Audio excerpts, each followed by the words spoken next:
Salam əziz şagirdlər. Bugün biz 6-cı sinif riyaziyyat dərsliyindən düz mütənasib asılılıq mövzusu ilə tanış olaq. Görək düz mütənasib kəmiyyətlər nədir? Onlar bir-birindən necə asılı olaraq dəyişirlər? Məsələn, ilk öncə belə bir nümunəyə baxaq. Məsələn, x-la çəkini, y-lə isə qiyməti işarə etsək. Məsələn, tutaq ki, 1 kiloqram alma alan şəxs 2 manat pul ödəyər. Məsələn, 2 kiloqram alma alan şəxs 4 manat pul ödəyər. 5 kiloqram alma alan 10 manat pul ödəyər. 8 kiloqram alma alan isə 16 manat pul ödəmiş olar. Və biz burada görürük ki, deməli, alınan almanın çəkisi artdıqca ona xərclənən pul da artır və eyni dəfə olaraq artır. Məsələn, görürük ki, almanın çəkisini 2 dəfə artırırıqsa, ona ödənilən pul da 2 dəfə artır. 5 dəfə artırırıqsa, verilən pul da 5 dəfə artır. Və buradan görürük ki, iki kəmiyyətdən biri neçə dəfə artırsa, digəri də o qədər dəfə artır. Analoji olaraq bunu azalma kimi də göstərsək, məsələn, tutaq ki, 8 kiloqram alırıqsa 16 manat ödəyirik, 5 kiloqram alırıqsa 10 manat ödəyirik, yəni azalma istiqamətində baxsaq, 2 kiloqram alırıqsa 4 manat ödəyirik, 1 kiloqram alırıqsa 2 manat ödəyirik və s. Və buradan da görürük ki, deməli, bir kəmiyyət neçə dəfə azalırsa, digər kəmiyyət də o qədər dəfə azalır. Bax, belə kəmiyyətlərə düz mütənasib kəmiyyətlər deyilir. Bir kəmiyyət bir neçə dəfə artdıqda, digər kəmiyyət də o qədər dəfə artarsa və ya bir kəmiyyət bir neçə dəfə azaldıqda, digər kəmiyyət də o qədər dəfə azalarsa, belə kəmiyyətlərə düz mütənasib kəmiyyətlər deyilir. Məsələn, tutaq ki, maşın deməli 20 kilometr yola 5 litr benzin sərf edir. Bəs tutaq ki, maşın məsələn 50 kilometr yol gedərsə, nə qədər benzin sərf edər?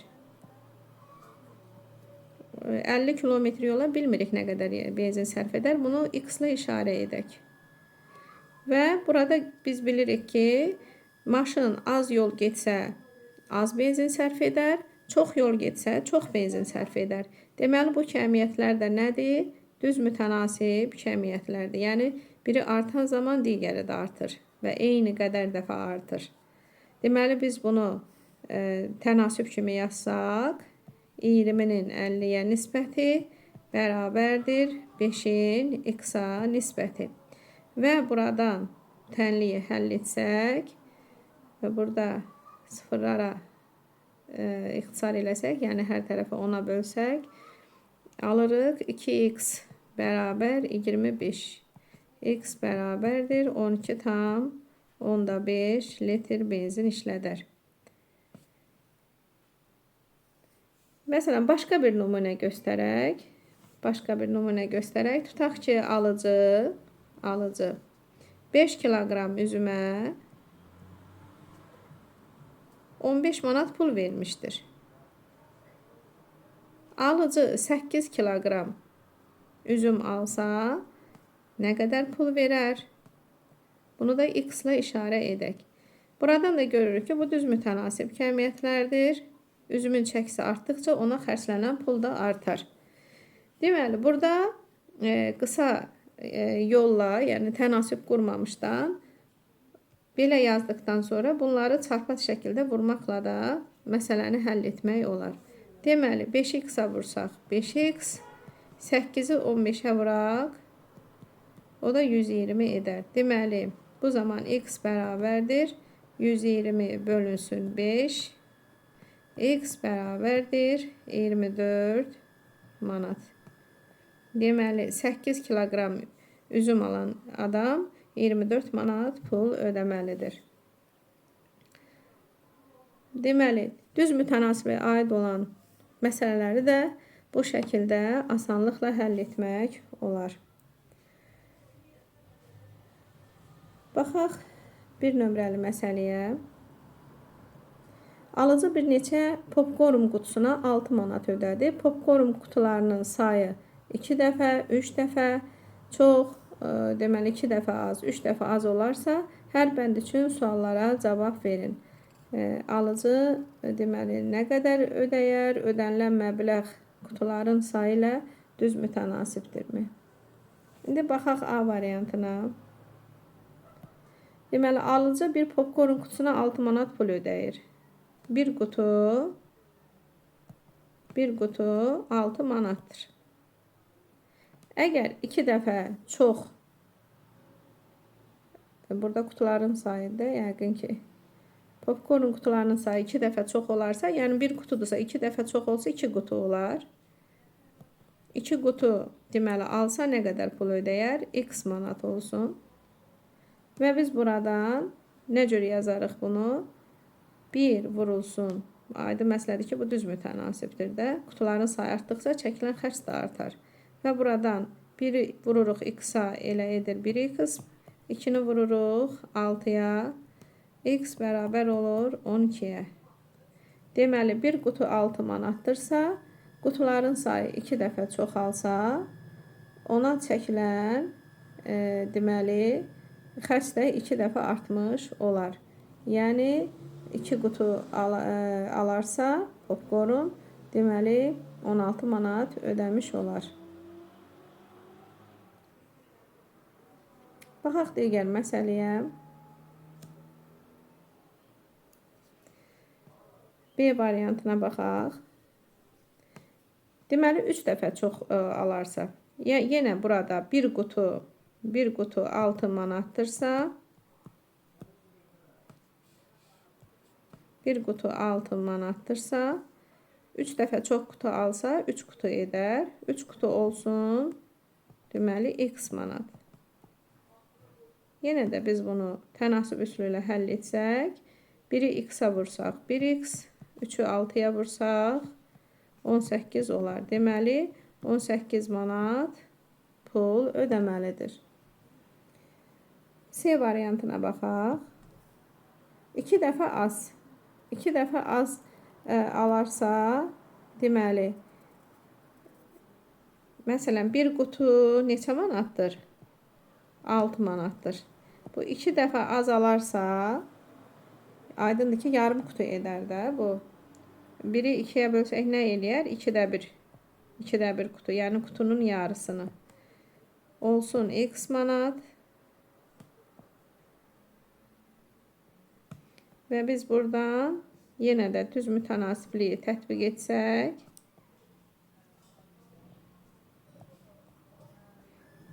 biri vursaq x-a x və 2'də 1'i vuraq 6'ya, bu da edər 3 manat.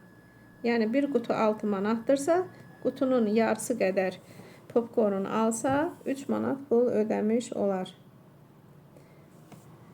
İndi baxaq D variantına. Burada da qutunun sayını deməli 3 dəfə az olarsa. İndi o zaman yəni qutunun 3'də 1'i nedər də bu? Bir qutu 6 manatdırsa, 3'də 1 qutu olsun x manat.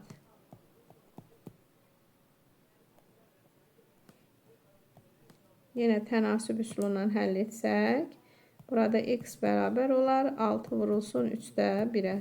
Bu da bərabər olar 2 manat. Yəni bir qutunun 3'də 1 çəkisi qədər popcorn alarsa 2 manat ödəməlidir.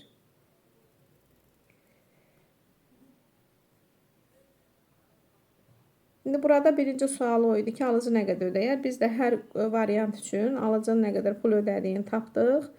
İkinci sualda isə belə soruşur ki, ödənilən məbləğ qutuların sayı ilə düz mütənasibdirmi? Düz mütənasibdir. Çünki qutunun sayı neçə dəfə artarsa və ya azalarsa, ödəniləcək məbləğ də bir o qədər dəfə artar və ya azalar. Yəni, bəli deyə bilərik. Baxaq ikinci məsələyə. Şəkildəki düzbucaqlının enini dəyişməyib, uzunluğunu 3 dəfə artırdıqda, 4 dəfə artırdıqda, 4 dəfə azaltdıqda sahə necə dəyişər? Düzbucaqlının sahəsi bilirik ki, onun eni ilə uzunluğunun hasilinə bərabərdir. Yəni eni 3, uzunluğu A olduğuna görə sahəsi 3A'dır. İndi deməli A variantına baxsaq, əgər eni olduğu kimi qalırsa, sahəsi isə uzunluğu 3 dəfə artırsa, sahəsi o zaman 3 dəfə artmış olar. Yəni olar 3 vurulsun 3A.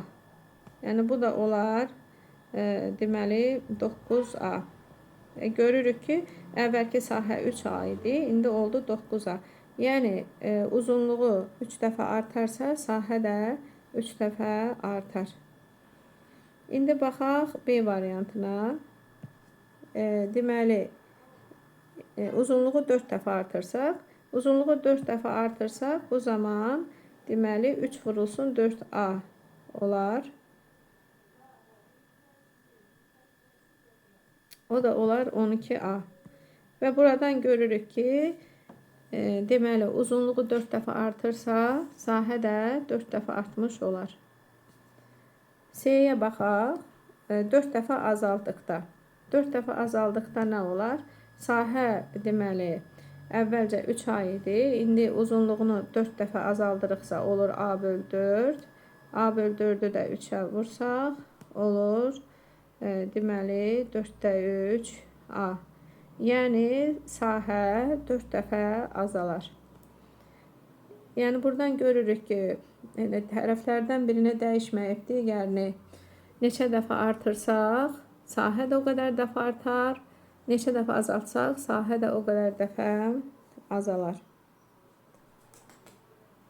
Baxaq 3-cü məsələyə. Cədvəldə verilmiş x və y dəyişənlərinin düz mütənasib asılılıq olub olmamadığını müəyyən edin. Bax, məsələ 3-ü həll etməmişdən əvvəl, gəlin, əvvəlki, deməli, dərsin əvvəlində burada bir cədvəl göstərdim. Bax, yenə də qayıdaq bu cədvələ. Bax, burada cədvəldə, uşaqlar, biz gəlin y-lərin x-lara nisbətinə baxaq. Deməli, y-in x-lərə nisbətinə baxmaq üçün hər xanada y-lərin x-lara nisbətinə baxaq. Məsələn, birinci xanada 2-nin 1-ə, ikinci xanada 4-ün 2-yə, üçüncü xanada 10-un 5-ə və dördüncü xanada 16-nın 8-ə nisbətinə baxaq. Və burada görürük ki, nisbətlərin hamısı 2-yə bərabərdir. Yəni ki, hamısı eyni bir ədədə bərabərdir. Deməli, bu ədədə deməli, düz mütənasiblikdə mütənasiblik əmsalı deyirlər və bunu K ilə işarə edirlər. Yəni ki, y-in x-ə nisbəti bərabər olur K-ya. Buradan da y bərabər olur K vur x. Bax, bu y bərabər K vur x asıllığına düz mütənasib asıllıq deyirlər və burada x mütənasiblik əmsalıdır. Və buradan aydın görsənir ki, x neçə dəfə artarsa, y də o qədər dəfə artar, x neçə dəfə azalarsa, y də o qədər dəfə azalar. Deməli, bizə cədvəl verilərkən, onun düz mütənasib kəmiyyətlər üçün tərtib olunmuş cədvəl olduğunu tapmaq üçün kəmiyyətlərin nisbətinə baxmalıyıq. Yəni, kəmiyyətlərin nisbəti bərabərdirsə, yəni nisbəti bərabər olan kəmiyyətlərdirsə, onda bunlar düz mütənasib kəmiyyətlər olmuş olur. Yəni ki, düz mütənasib belə də deyə bilərik ki, nisbəti bərabər olan kəmiyyətlərə düz mütənasib kəmiyyətlər deyilir. İndi baxaq 3-cü məsələyə. Orada A variantda görürük ki, çəkək bunu bura. Çəkək, daha aydın fikrimizi çatdıraq.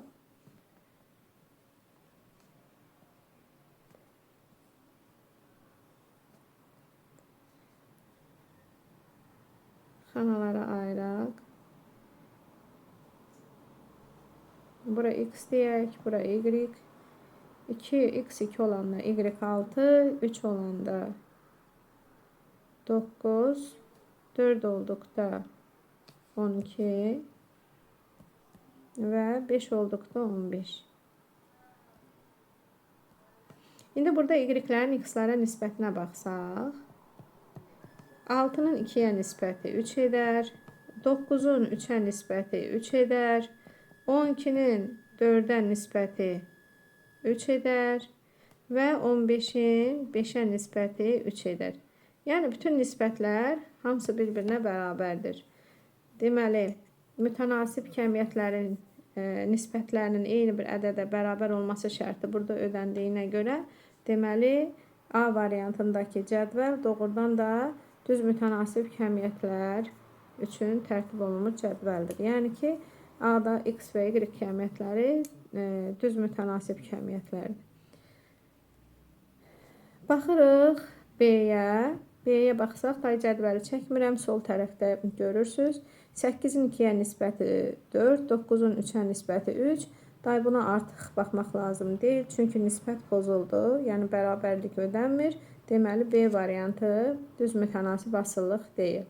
C-yə baxsaq, 6-nın 3-ə nisbəti 2, 8-in 4-ə 2, 10-un 5-ə nisbəti 2, 12-nin 6-ya nisbəti 2-dir. Lap istəyirsiniz burada yazaq. 6-nın 3-ə nisbəti, 8-in 4-ə nisbəti, 10-un 5-ə və 12-nin 6-ya. Yəni, hamısı 2-yə bərabərdir, eyni bir ədədə bərabərdir. Ona görə C də düz mütənasib asılılıqdır. Baxaq 4-cü məsələyə. Cədvəli tamamlayın. Bunun üçün bir cədvəl çəkməliyik. A variantını ilk öncə həll edək.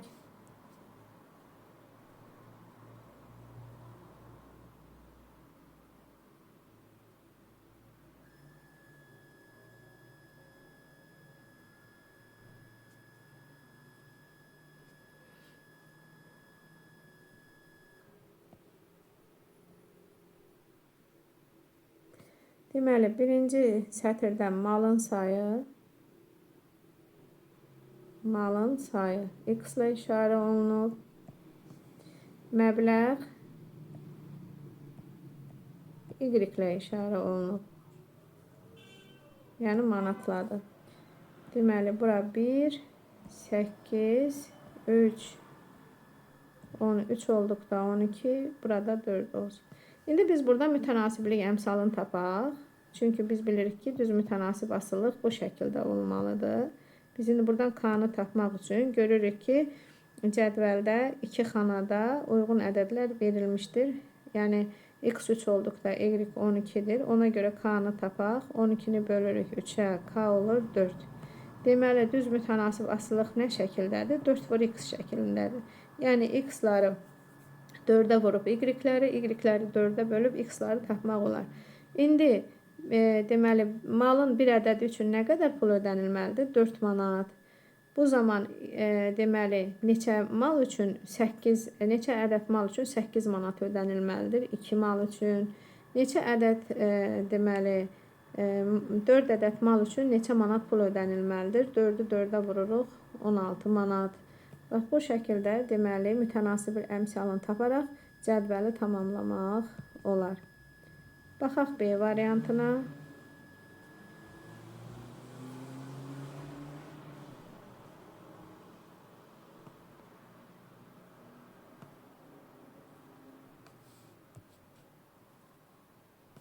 Deməli, burada həcmdir, cismin həcmi, M isə cismin kütləsidir.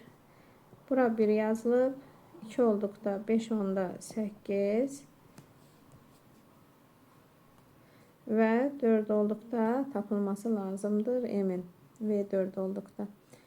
İndi biz deməli baxırıq buradan K-nı tapmaq üçün 5 onda 8-i bölürük 2-yə. Əslində bu sıxlığa aid olan bir cədvəldir. Yəni, rho-nu tapmaq üçün M-i V-yə bölmək lazımdır. İndi burada lap biz də rho yazaq bura. Əslində burada K-dır, mütənasiblik əmsalıdır. 5/8-i bölürük 2-yə, edir 2/9. İndi onda birinci xanada deməli həcm 1-dirsə, o zaman kütlə nə qədər olar? Kütlə olar 2,9. Bəs 4 olsa nə qədər olar? 11,6 qram olmuş olar. Burada çəki qramladır, həcm isə kub santimetrlədir.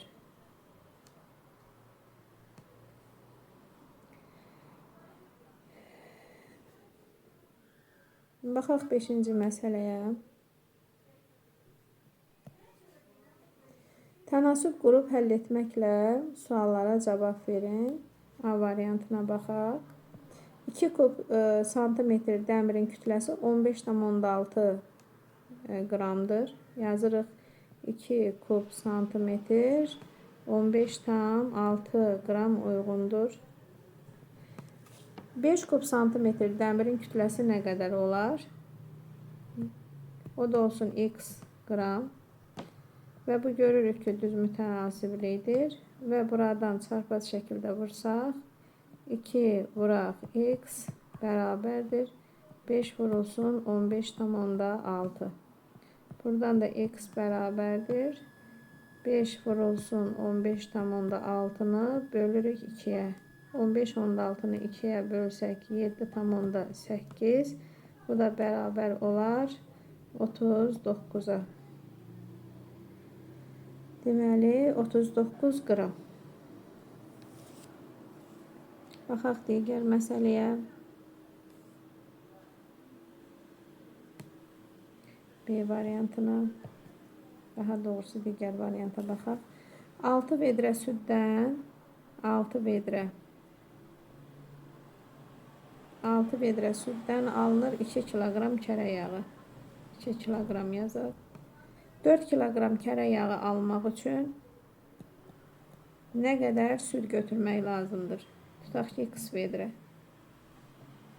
Yenə də görürük ki, bu düz mütənasiblikdir. Çox süddən çox yağ almaq olar, az süddən az yağ almaq olar. Ona görə də bu düz mütənasiblikdir. Çarpaz vursaq, bu şəkildə, baxın uşaqlar, belə tənasib qurmağa ehtiyac yoxdur. 2 vur x bərabər 6 vur 4. X bərabər 6 4-üm 24. 24-ü 2-yə bölürük və 12 vedrə almış oluruq. Deməli 12 vedrə süddən də 4 kiloqram yağ alınır, kərə yağı alınır. C variantına baxaq. Samir 20 dəqiqəyə kitabın 18 səhifəsini oxuyur. Deməli 20 dəqiqəyə oxuyur 18 səhifə.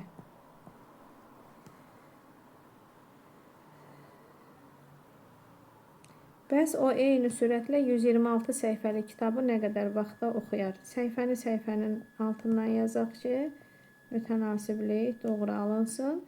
126 səhifəni də tutaq ki, x dəqiqəyə oxuyar. Çünki biz bilmirik nə qədər dəqiqəyə oxuyar. Bu da düz mütənasiblikdir və yenə də çarpaz şəkildə vursaq, bu şəkildə deməli 18 vurulsun x bərabərdir 20 vurulsun 126. Şimdi x-i tapaq buradan. 20 vuraq 126 bölünsün 18. 126-nı 18-ə bölsək 7. 7-ni 20-yə vursaq 140 dəqiqə olar. 140 dəqiqəni də saatla ifadə etsək, olar 2 saat 20 dəqiqə. Yəni kitab 126 səhifəlik deməli kitabı uşaq oxuyar 2 saat 20 dəqiqəyə.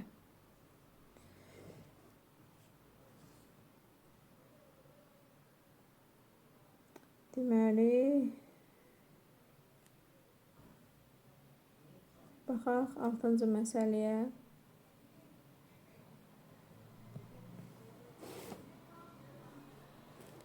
X və Y mütənasib kəmiyyətlərdir. Verilən şərtə görə mütənasiblik əmsalını müəyyən edin. Y-in X-dan asıllığını düsturla yaz. Baxaq A variantına. X bərabər 2 olduqda Y bərabər 8 olduqda biz tapmalıyıq K-nı. Yəni mütənasiblik əmsalını tapmalıyıq. Deməli, bilirik ki, K nədir? K Y-in X-a nisbətidir. Və buradan deməli Y8, X2 olduğuna görə K-nın 4 olduğunu tapırıq. Və bunu düstur şəklində yazsaq 4x, Y bərabər 4x almış olar. Baxaq B variantına. X 4 olduqda, Y 12 olduqda biz yenə də mütənasiblik əmsalını tapmalıyıq. Onun üçün K bərabərdir 12-ni bölürük 4-ə. K bərabər olur 3-ə. Deməli, aslılıq 3, Y bərabər 3x şəklində olar. C variantına baxsaq,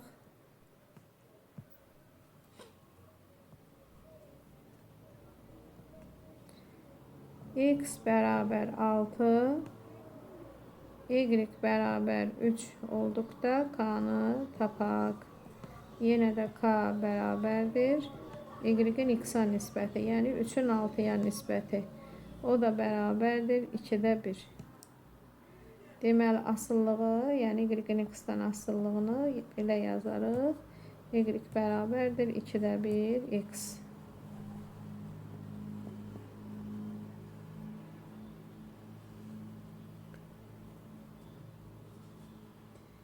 Yedinci məsələyə baxaq.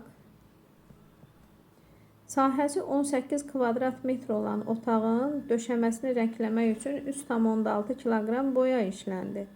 İstifadə edilən boyanın miqdarının rənglənən sahədən düz mütənasib asılılıq olduğunu necə izah edərsiniz? Belə izah etmək olar ki, deməli, kiçik sahəyə aydın məsələdir ki, az miqdarda boya işlənər, böyük sahəyə daha çox miqdarda boya işlənər. Yəni ki, sahə ilə boya arasında düz mütənasib asıllıq vardır. Sahə artdıqca ona sərf olunan, rəngləmək üçün sərf olunan boyanın miqdarı da artmalıdır.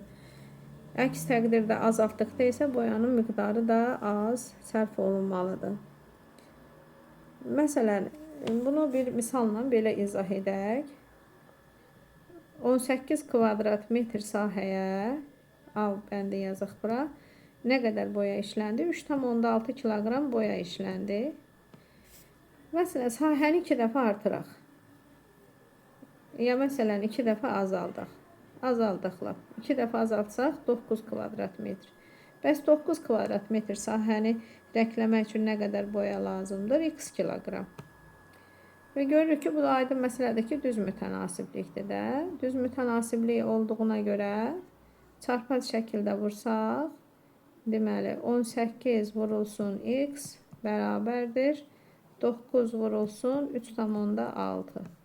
Buradan da X bərabər 9 vurulsun 3,6-nı bölsək 18-ə bərabər olar 1,8 kiloqram. Bax, buradan görürük ki, sahəni biz 2 dəfə azaltdıq da. Sahəni 2 dəfə azaltdıq, sahəyə sərf olunan boyanın miqdarı da 2 dəfə azaldı. 3,6-nı 2-yə böləndə 1,8 eləyir.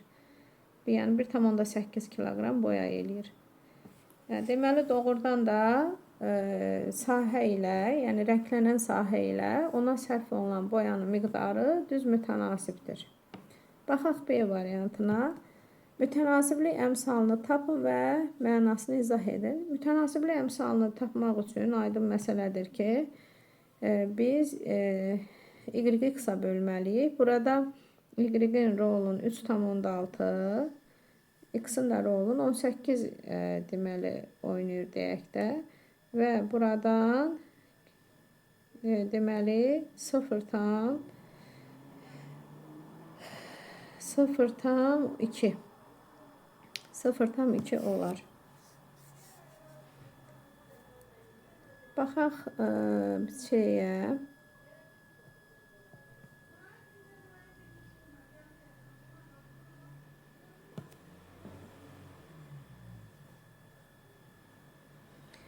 İşlədilən boyanın miqdarını M, otağın sahəsini isə S olarsa asılılıq düsturuna yazın. Və bunu belə yazmaq olar da, onda S bərabərdir 0,2 deməli M. Yox, burada belə yazmadıq, belə olmaz.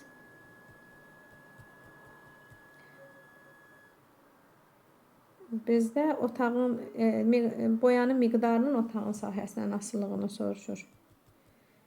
Yəni əks formada yazmalıyıq.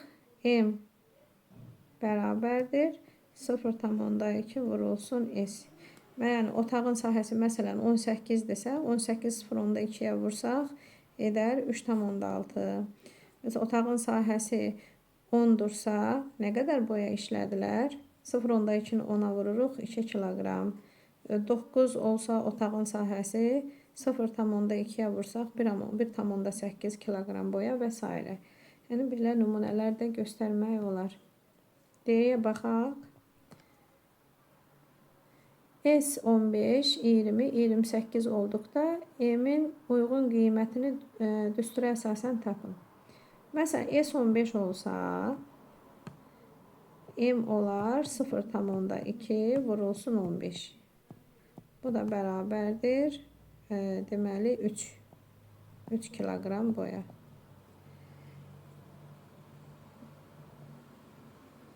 S 20 olsa M olar 0,2 vurulsun 20. O da olar 4 kiloqram. S olsa 28. M olar 0,2 vurulsun 28. O da olar 5,6 kiloqram. Yəni bu şəkildə bunları belə yaza bilərik. İndi düz mütənasib asıllığın qrafikinə baxaq. Düz mütənasib asıllığın qrafiki, yəni biz biraz əvvəl söylədik ki, düz mütənasib asıllığın düsturu y bərabər k vur x şəklindədir. Və biz bunu düzbucaqlı koordinat sistemində təsəvvür etsək, üfüqi oxa x, şaqili oxa y deyək və görərik ki, deməli, bax, kiçik bir cədvəllə bunu göstərim sizə. Bura x, bura y desək, məsələn, x 0 olsa y 0 olar, x 1 olsa, indi k-ya bir qiymət verək də, məsəl üçün. Məsəl üçün yazaq ki, y bərabər 2x. Məsələn, x1 olsa, y olar 2. x3 olsa, y olar 6.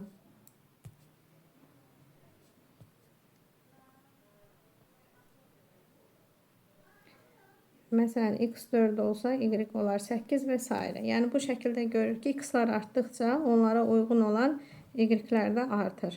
Məsələn, bura 1 olsun. 1, 2, 3, 4.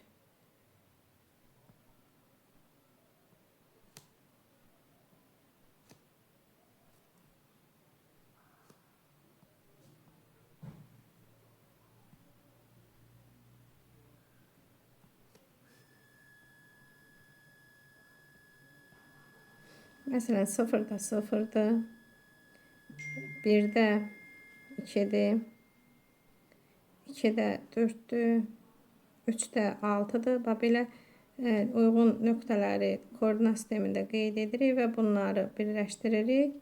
Və bu zamanda məndə biraz səliqəsiz alındı şəkil. Yəni, bu şəkildə belə bir qrafik alınır, artan istiqamətdə. Bu şəkildə qrafik alınır.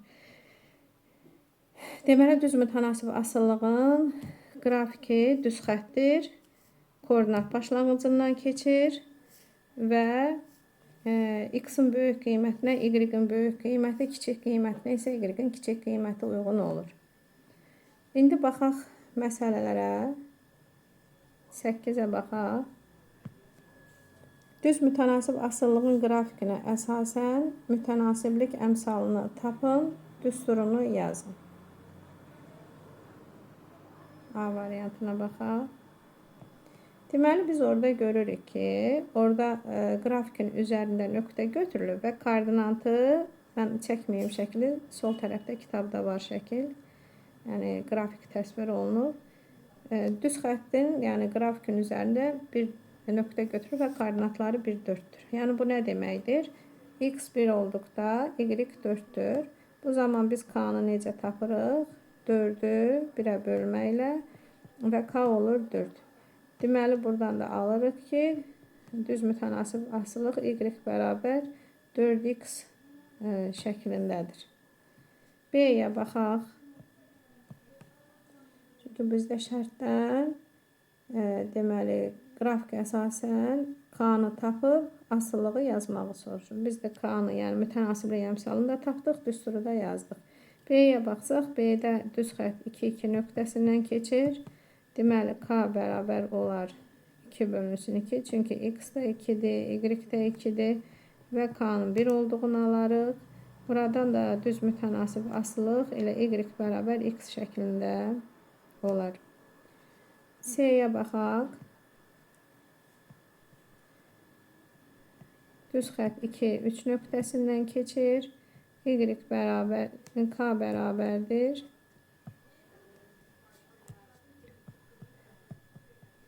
Y bölünsün X. Y 3'dür. X da 2'dir. Alırıq 1,5.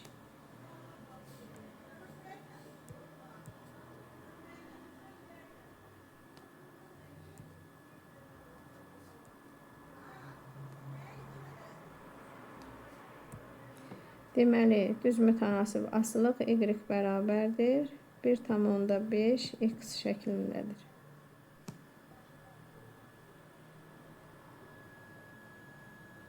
Baxaq 9-cu məsələyə.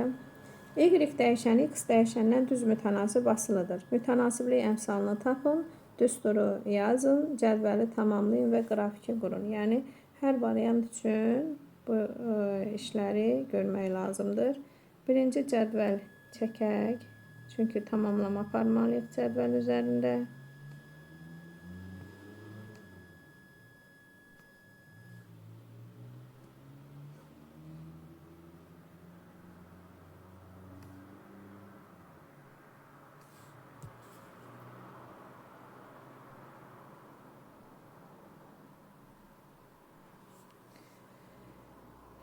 Bura X, birinci sətr X, ikinci sətr Y olsun. Verilmiş ədədləri yazaq. Deməli, buradan biz mütənasiblik əmsalını tapaq. X 3 olduqda Y 6 qiymətini alır. Ona görə də K bərabərdir 6 bölünsün 3, 2. Deməli, Y bərabərdir 2x. Yəni düz mütənasibliyin asıllığın düsturu Y bərabər 2x şəklindədir. İndi bunun qrafikini qur. Cədvəli tamamlayaq, sonra qrafiki quraq. 1 olanda o zaman 2-ni 1-ə vursaq 2. 4 olmaq üçün x 2 olmalıdır. 4 olduqda isə x, Y olar 8. İndi bunun qrafikini qursaq.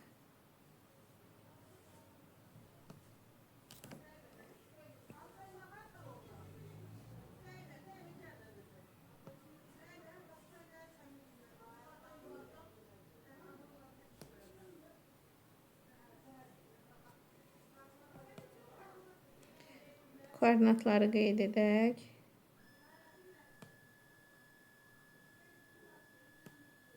Bir, 2, 3, 4.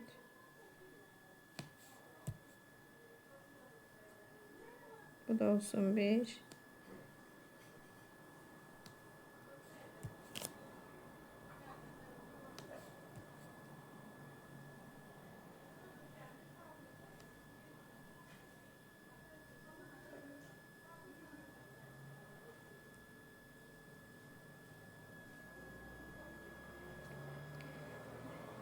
Ədədləri yazaq. 1, 2, 3, 4, 5,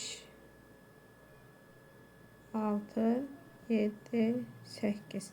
İndi deməli x1 olduqda y olub 2. Nöqtəni qeyd edirik. Bunu lap qırmızı renklə qeyd edək. Deməli 2 olduqda olur 4.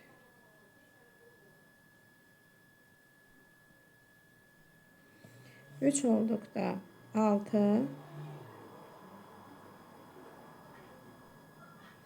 4 olduqda isə 8. İndi isə qrafiki çəkək.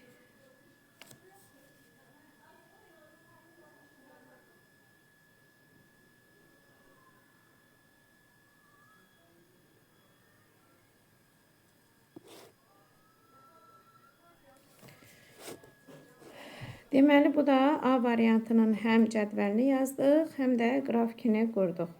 Digər variantları da bu qayda ilə siz yazarsınız. Baxaq 10-cu məsələyə.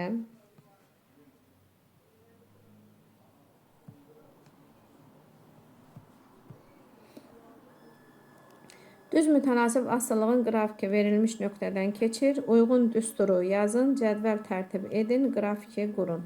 Qrafik üzərində əlavə 3 nöqtənin koordinatını göstərir. A variant üçün deməli nöqtənin koordinatı 4 və 8-dir. Deməli mütənasiblik əmsalını təyin edək. K bərabərdir y bölü x. Bu da bərabərdir 8 bölünsün 4.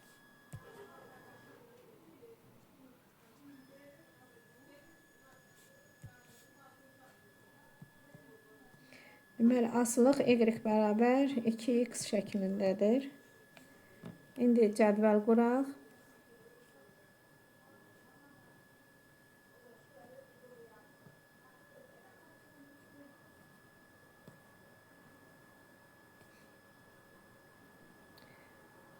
Qrafik üzərində əlavə 3 nöqtənin koordinatını, elə koordinatları burada təyin edək.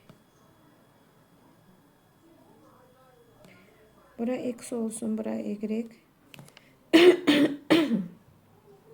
X 1 olanda y olur 2. 2 olduqda 2, 2, 4.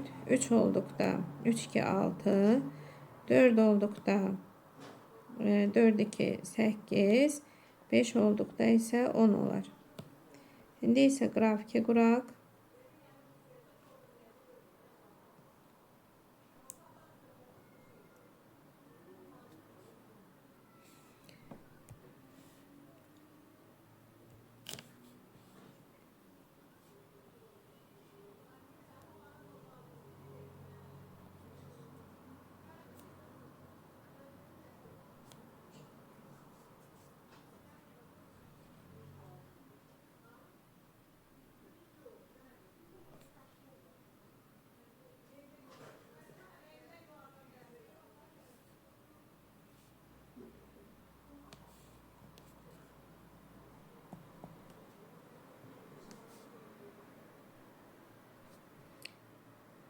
Vahid parçaları ayıraq. Burada dama dəftər olmadığına görə biraz səliqəsiz alınır. Üzrü sayarsınız.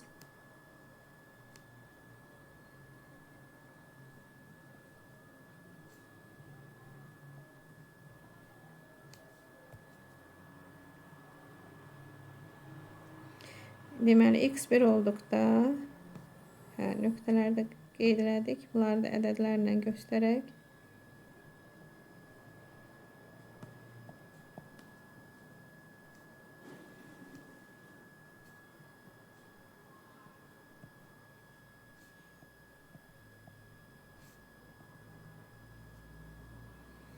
Deməli, 1 olduqda burada 10 olsun. İndi isə qrafiki quraq. Deməli, 1 olduqda 2, 2 olduqda 4,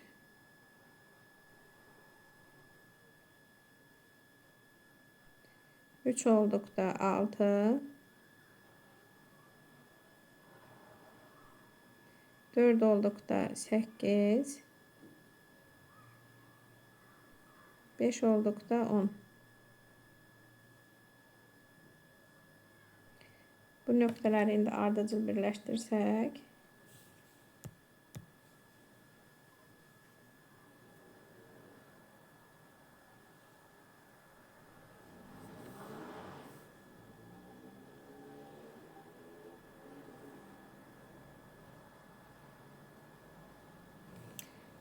Bu da oldu axtardığımız funksiyanın qrafiki.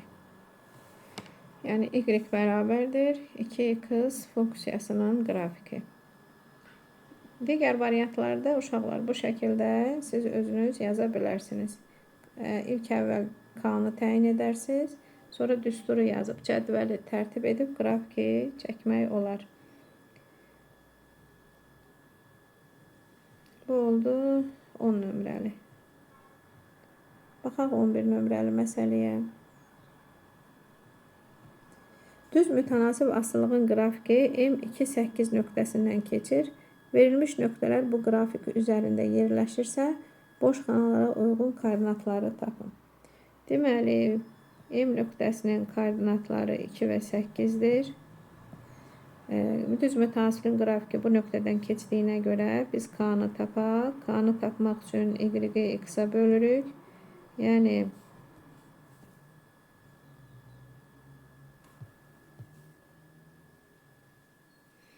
8-i 2-yə bölsək k olar 4. Yəni düz mütənasib asıllıq y bərabər 4x şəklindədir.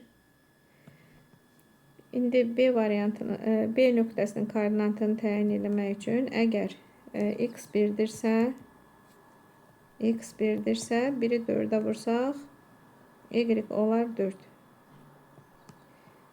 A-nın koordinatlarında y 10-dursa,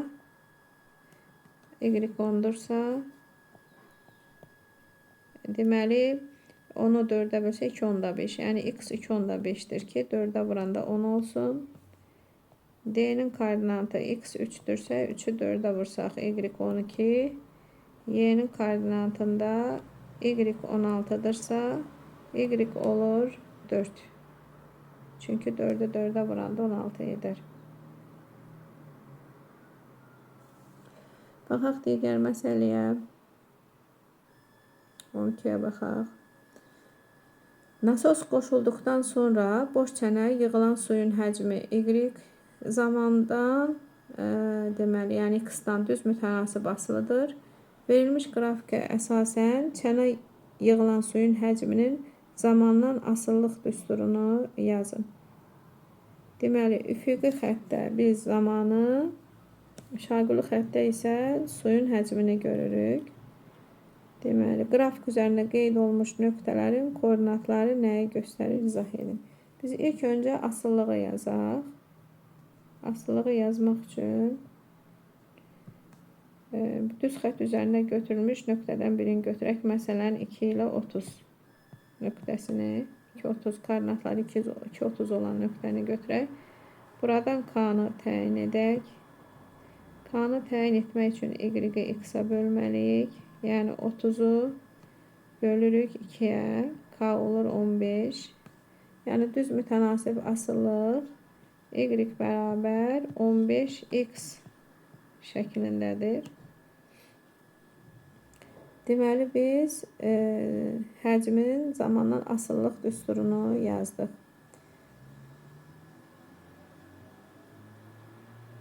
Qrafik üzərində qeyd olunmuş nöqtələrin koordinatları nəyə göstərir? Bu olsun 12 nömrəli tapşırığın birinci sualı, bu da ikinci sualı olsun. Deməli, 2-30 nöqtəsi onu göstərir ki, ikinci dəqiqədə çənə 30 litr su yığılıb. İkinci dəqiqədə bunu yazaq belə, dəqiqədə 30 litr su yığılıb.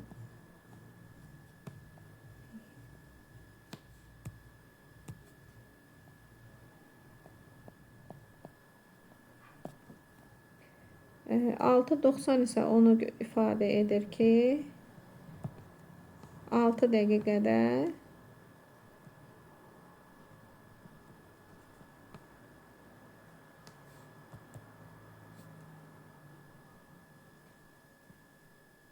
6 dəqiqədə 90 litr su yığılıb.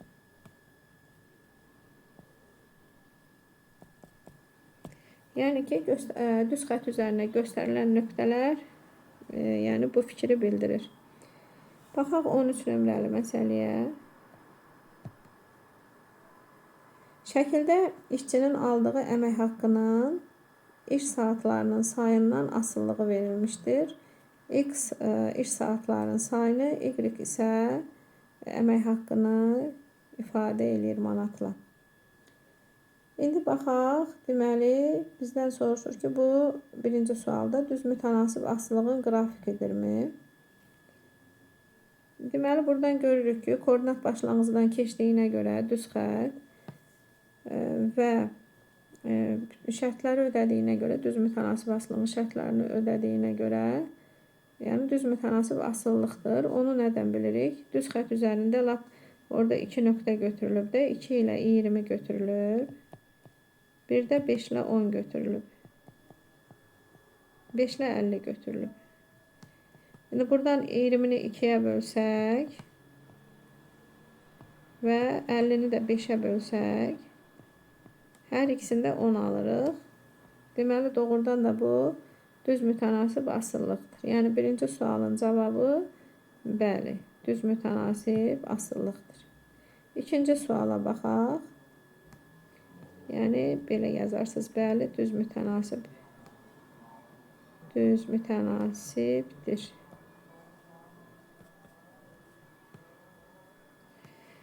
İkinci suala baxaq. İşçi 2 saat işlədikdə neçə manat əmək haqqı alır? Bunu bu nöqtə ifadə eləyir. İşçi 2 saat işlədikdə 20 manat əmək haqqı alar. Üçüncü suala baxaq.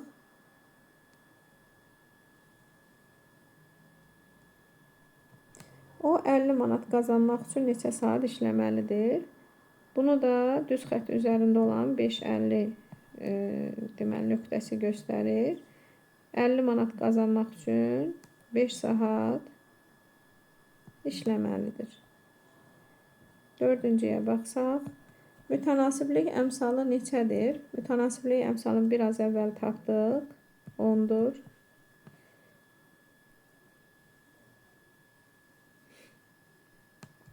K10'dur. İşçinin aldığı əmək haqqının iş saatlarının X-dan asılılığını düsturla yazın. Bunu da Y bərabər 10X şəklində yazaq. Bu da düz mütənasib asılılığın düsturu olsun. İşçi 10 saat üçün nə qədər əmək haqqı alar? 6-cı sualdır bu da. Deməli, X 10 olduqda, yəni Y nə qədər olar? 10 vurulsun 10. O da 100 manat. 100 manat olmuş olar. Yəni, işçi 10 saat iş üçün 100 manat əmək haqqı ala bilər. Bugünkü dərsimiz bu qədər uşaqlar. Hələlik gələn dərslərimizə qədər dərsimizi baxıb bəyənməyi unutmayın. Hələlik sağ olun.